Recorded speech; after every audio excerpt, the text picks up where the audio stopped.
And I'm joined by Lee from Whack Comics. He's going to share some music moments with us, 5 music moments, memories even, 5 music memories. It's early. It's late for you though, isn't it? It's like 9 p.m. Is it for you?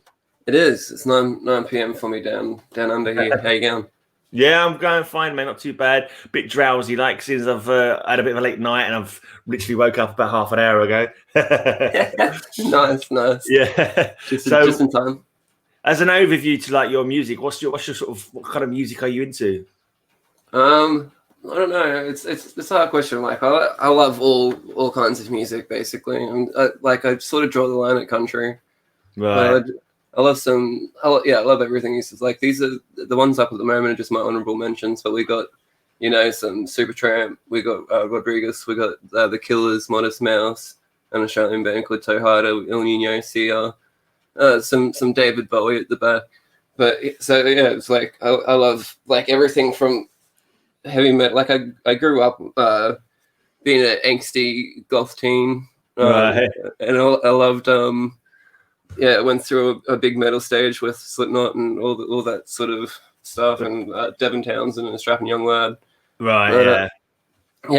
But I sort of started to cool off and get into some other stuff in my late teens, and I found Rodriguez was one of the things, and Cool. Yeah, it's it varies all over the place, but I'm keen to get into my memories. I've got some piles here of some records to show off. Let's go into the first one then. What's your first music memory you want to share today? All right, so let's go first with the Rocky Horror Picture Show. Oh, hey. I saw that live on a stage once. Oh, I'm very jealous. I love this. It's even got the pink vinyl. All right. Yeah. Red vinyl, I mean. But yeah, I love Rocky Horror Picture Show so much that I have a Rocky Horror Picture Show tattoo. Okay. On a location that you probably cannot show off on YouTube. Right. What bit of it is the actual tattoo of from the Rocky Picture Show? I don't know. I think it's good to leave it to the imagination a little bit. Okay. So was it Frankenfurt? Definitely lead person in it. Yeah. Jim Carrey.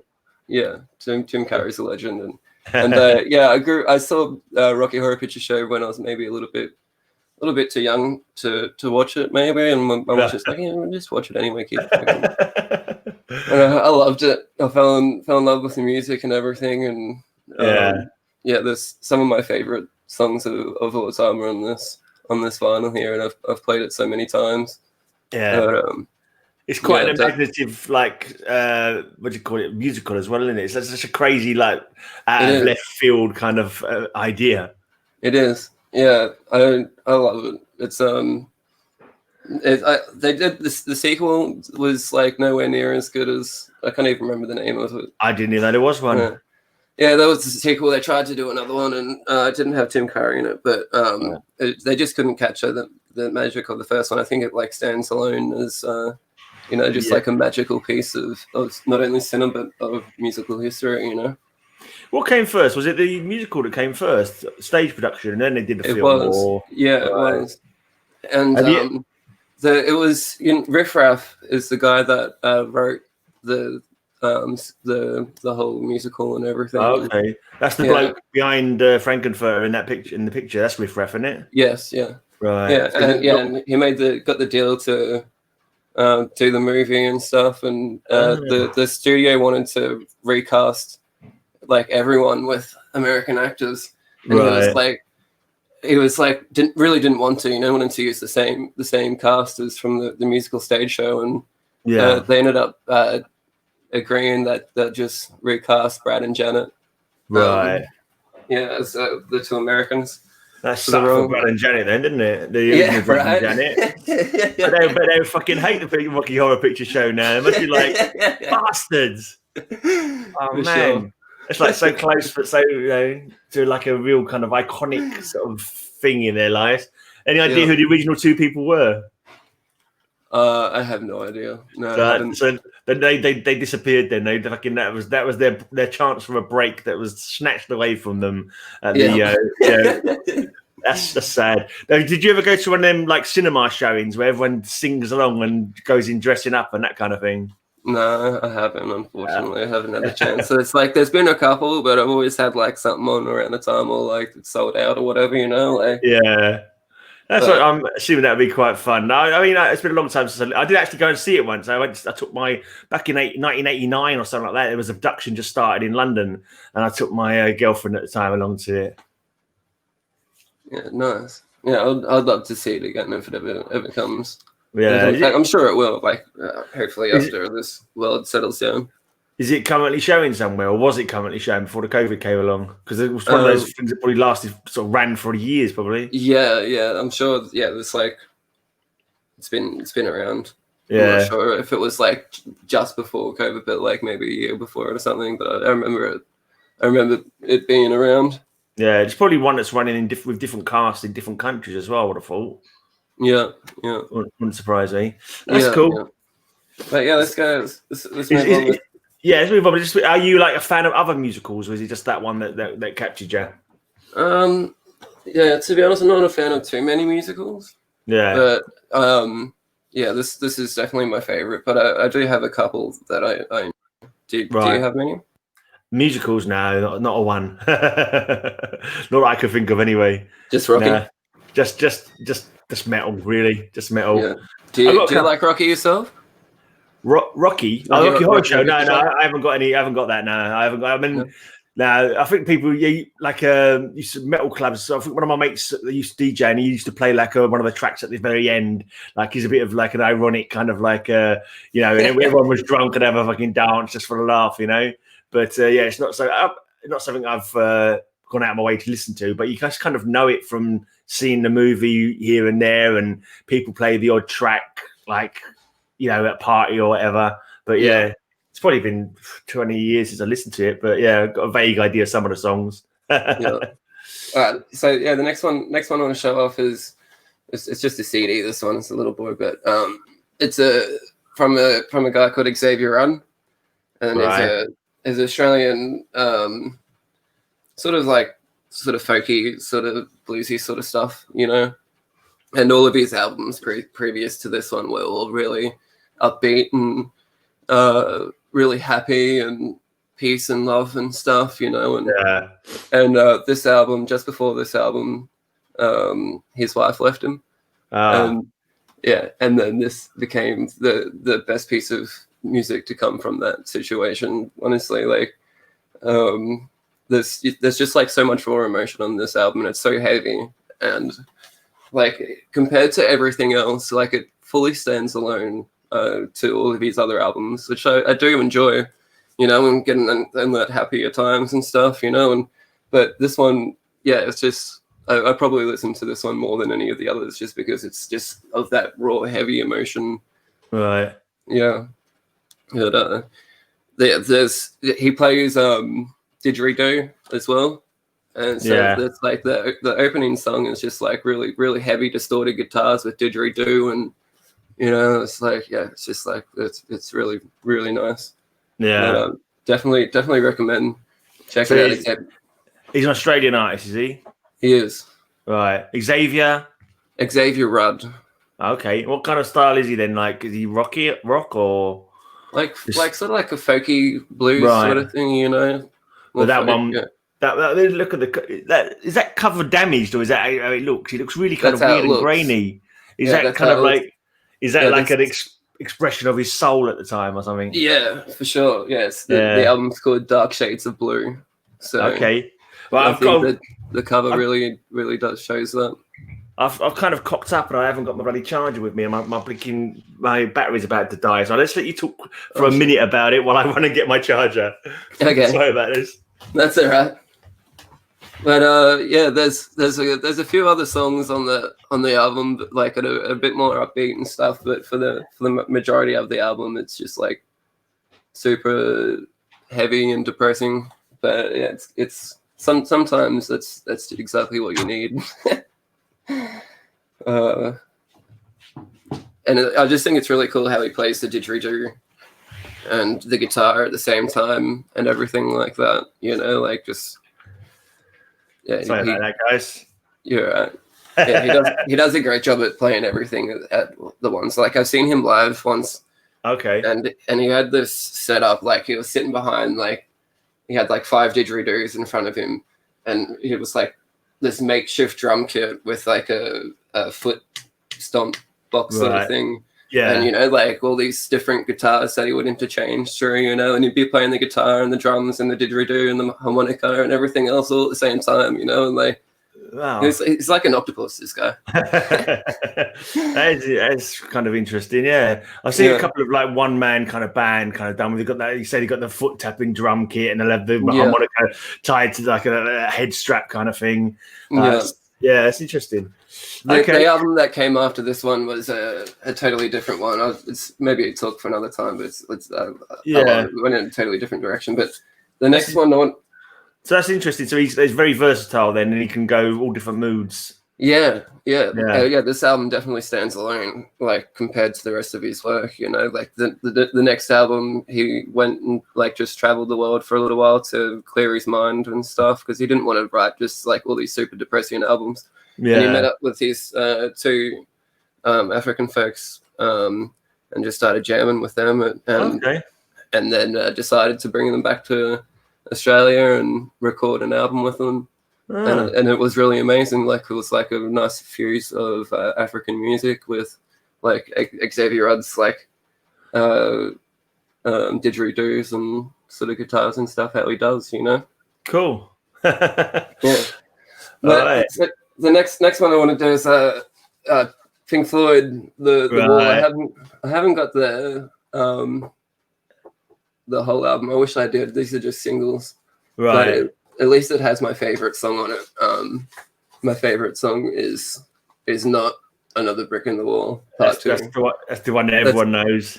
That's my least favorite song. My favorite song is One of My Turns. That's definitely my favorite song on the whole album. But I remember being like totally obsessed with Pink Floyd when I was like 17, 18 and stuff, and I found the Wall, the movie. Have you seen the movie?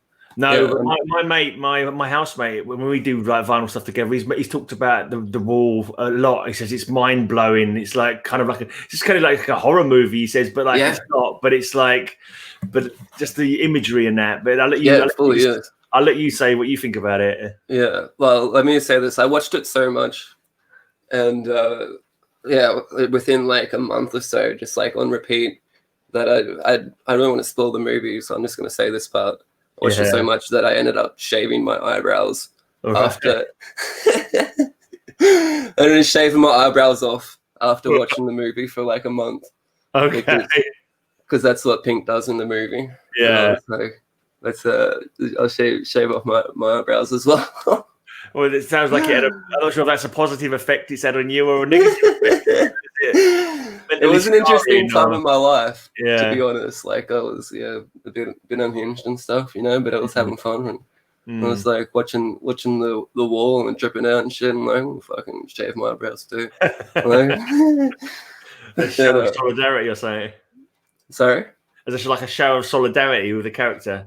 I have no idea. Hey. I don't know what I was thinking. That I was just like, I'm gonna do that. What he's doing and shave everything off. Did people notice? Did people notice when you haven't got any eyebrows? I had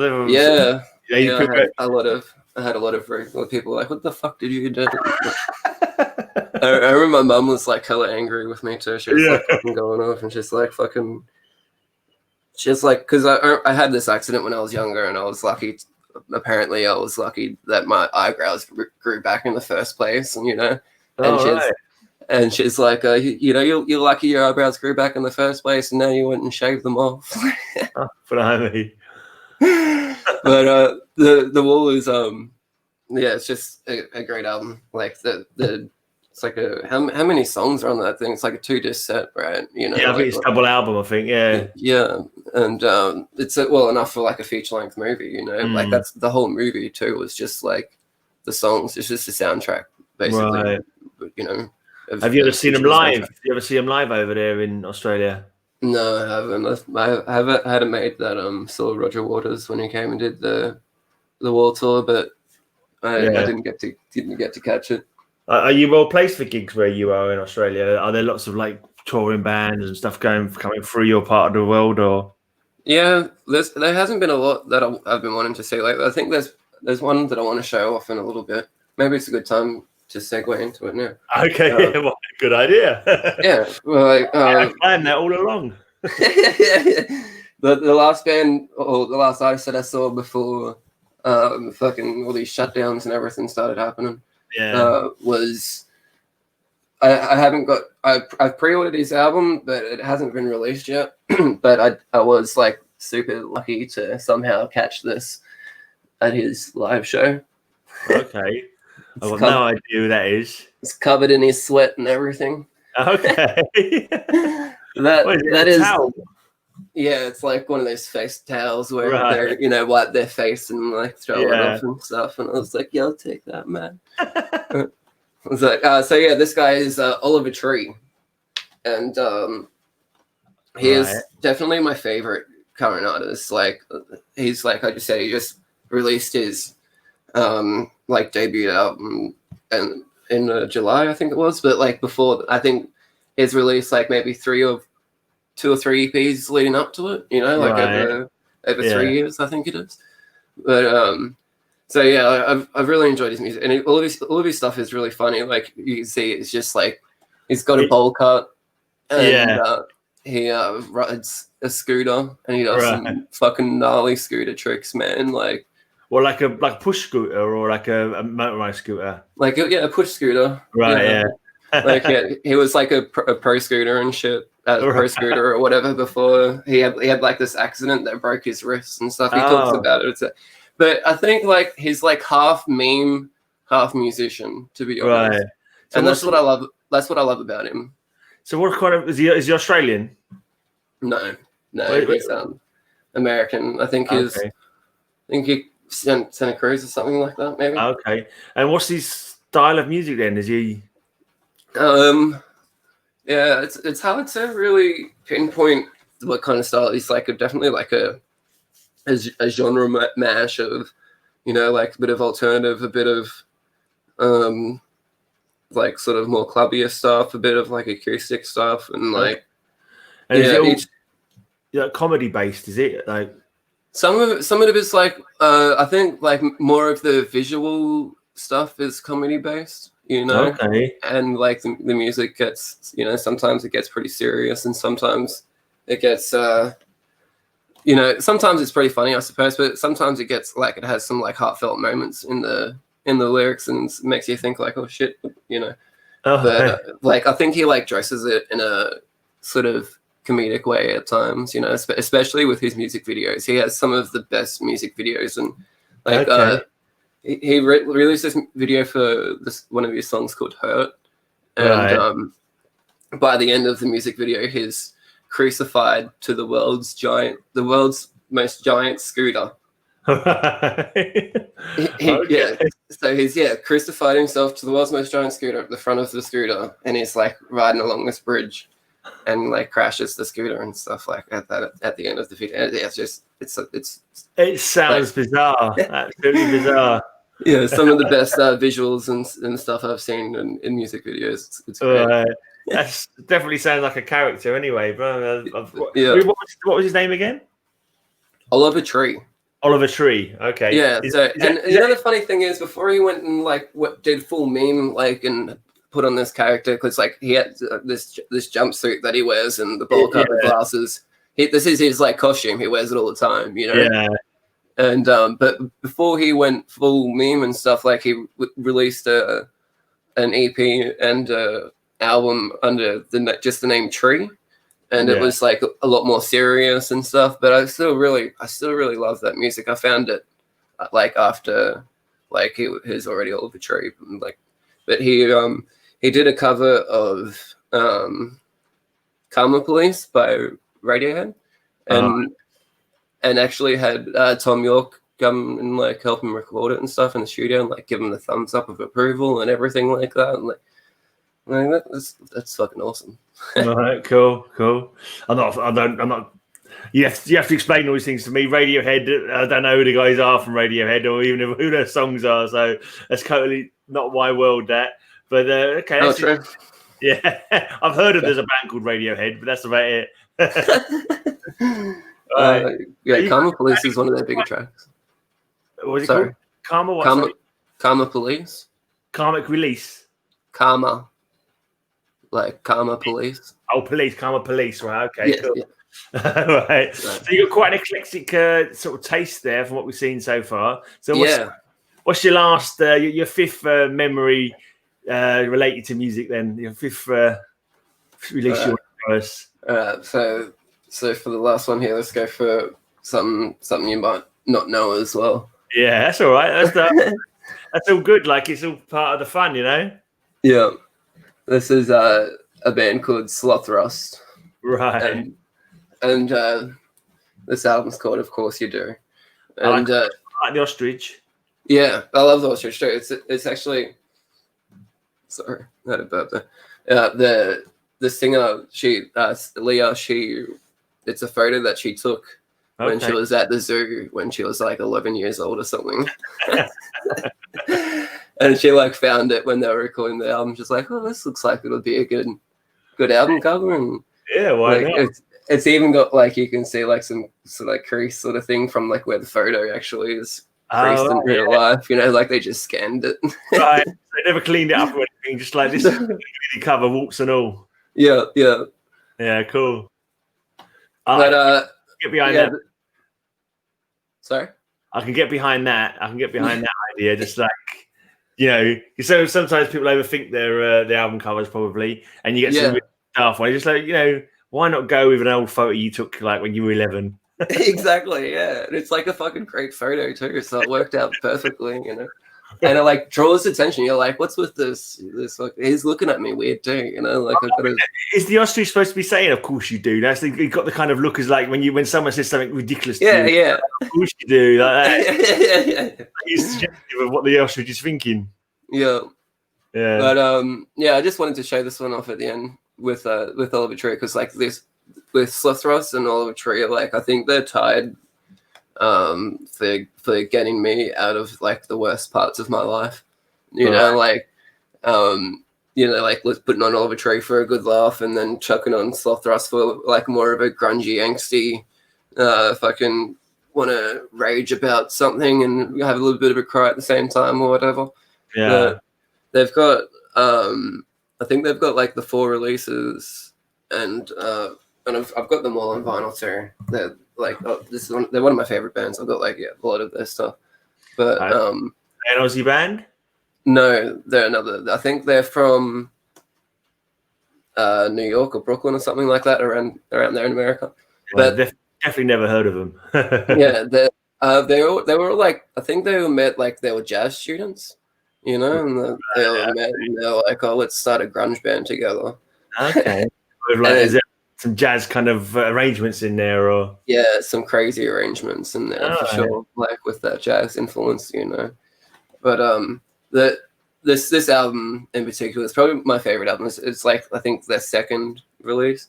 But they've also got like another release, and it's just like full of covers. Just like they wanted to do just like thing, you know, to appreciate the people that influence them, for sure, and like also like put a bit of a twist on those songs and stuff, you know, and making their own. That album too was just like crazy insane, like cool. Just full of different covers, and definitely if you haven't heard of Slothrust, I don't think you've heard of many of these ones. I haven't heard any of them apart from Rocky Picture Show and Pink Floyd. You know, Pink Floyd. Pink Floyd as well. Everything else is new to me. Okay, so what's any sort of like real memories associated with them? Any one particular thing, or is just a general like they got you through hard times? And so I remember one night, I think we were just like kicking on, just drinking and stuff, and putting it on, and things started getting a bit rowdy, and I think maybe one time I had some of the, I don't know if I should have asked you prior to this if I can say this, but I had some of the best intercourse of my life. Go for it. Say it that way. Right, yeah. So I don't swear or whatever or say anything. Yeah. But, yeah. It's gonna get like blocked anyway. Every single live one I do gets blocked from advertising for some reason. They don't trust me, I think. But yeah. Well, there you go. I suppose if I can get into more detail, then like we'll crack on.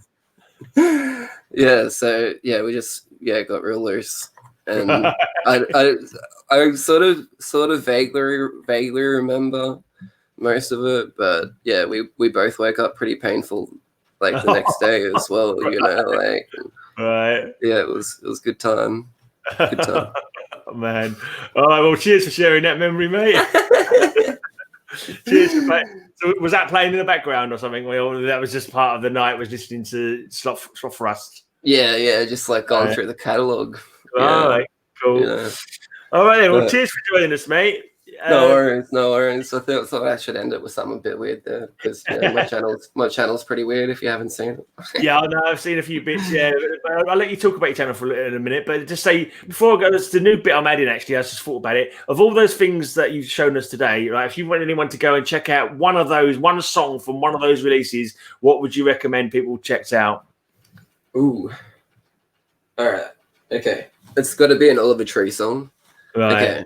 And because I've already said fuck a bunch of times, the song itself is called Fuck, and you have to watch the music video because the music video is the perfect. It's like the epitome of self-deprivation and like self-fucking loathing because everything in the room. He's like in this room this whole time, just this one room, and everything in the room is him, down to the color scheme, the photos, everything in the room, and like for the whole. Like 3 minutes or whatever, he's just destroying everything and like going off and just fuck. Yeah. So it's a Oliver Tree fuck. Watch the music video as well. Right. Yeah. Okay. You'll enjoy that. Interesting. All right. Cheers, mate. You got anything coming up on your channel you want to tell people about? Yeah. We've got a couple more. We've always got episodes of Whack Comics coming out. You know, if you haven't, we do like comic book reviews, but with a bit of a twist, you know, just trying to do something a bit different out there, you know, have some fun. But we also do some live streams. We've got a creator interview coming up with the writer of the 8th, and it's going to be a good time. So definitely come check out the channel and see the things we're doing. We're coming up to 200 subscribers. When we get to 200 subscribers, we're going to do another giveaway. Awesome. So the first giveaway was really cool. So I feel like I'm having an interview with an ostrich now. Do you know that? Well, that's good. Tell me, Mr. Ostrich, how did your neck get so long? Yeah. Fucking eating too many hot dogs.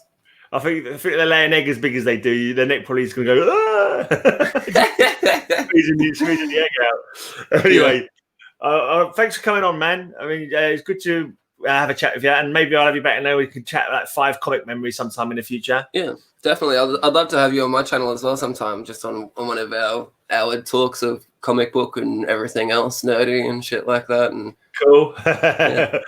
All right, mate. I thought, right, thanks for coming on. I'm gonna say goodbye now. I'll get on with doing my podcast today. So cheers, everybody. Cheers for coming in. All right, let's finish this off.